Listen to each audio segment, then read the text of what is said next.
Hello to all those far and wide. Today you are watching the Osabroni YouTube channel, or at least the Osabroni backup channel. And after a while of having played over the top the video game, World War I over the top the video game, and various other games, I decided to make my very own World War I hats.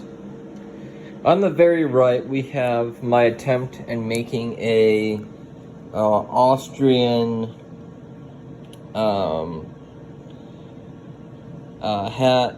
As you can see, I tried adding the K that's usually there. I had to scratch it in with a bunch of buttons. This is, I think, some sort of rubber, and I had to use some black tape. There's some cotton underneath. This is all fleece. The same thing for all these are all fleece, because wool is expensive. And then of course you could see my stitching patterns. For all these as well, I put cardboard, as you can hear. So there's that. So this is my attempt of making an Austrian one over here.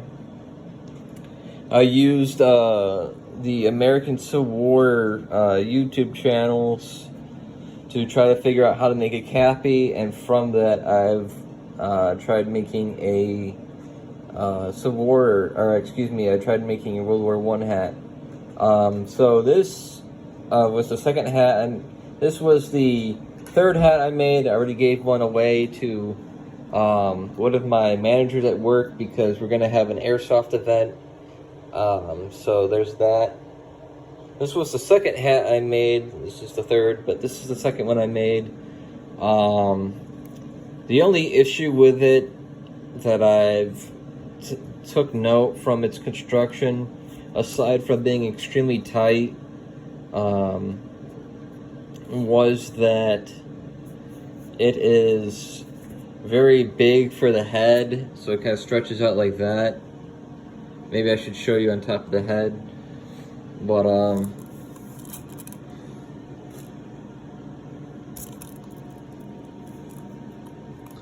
so as you can tell, it's a little too high. So it's a little Dr. Seuss thing going on.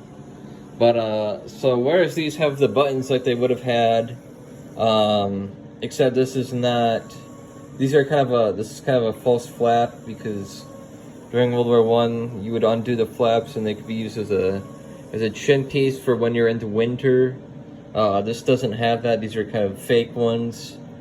So it's just used for the buttons. I thought these were also brass, but I guess they are a silver or an iron kind of color in comparison to this. Many of it was other different reflections of the brass buttons that I had. You are part of the 4th Regiment with this one. Again, I made a little band and some buttons. And obviously, as you saw, there's cardboard underneath. And again, got cardboard here. So there's that. So those are the kind of issues I have, but they're a little bit floppy. This one I'm a little bit more proud of, because this is the 4th one that I made, the 4th and the last, as at least for right now, the last. I kind of screwed up on making a 5, as you can tell, and I made the national colors a little too big. I don't know, I mean, I tried as I may have, but I wasn't able to really measure it in the way that I wanted to. With this one, I kind of had to fold it twice. There is a... So I had to fold the bottom half of this. As you can tell, there's a little part that's already folded. And then I had to fold a red cloth over the blue. This one was a little bit more difficult, just for that reason, and because I ran out of blue material to work with. As you can tell, there's some gray material underneath. So what I did is that with this blue right here, I had to sew it upwards onto the cardboard that's being covered with the gray cloth underneath. But there it is. I mean, I think it came out pretty well. Unfortunately, I had to use a bigger cardboard that was a little bit more bendy.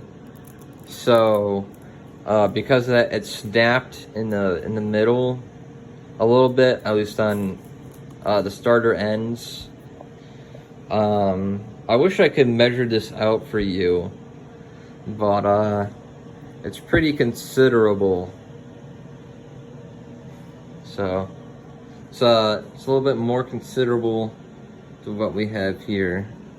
Maybe that's a bad example because it's stretching out a little bit.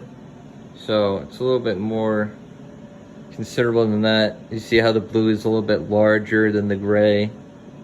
So I don't really have exact measurements for you, but what I do want to show you is that I've made all three of these hats.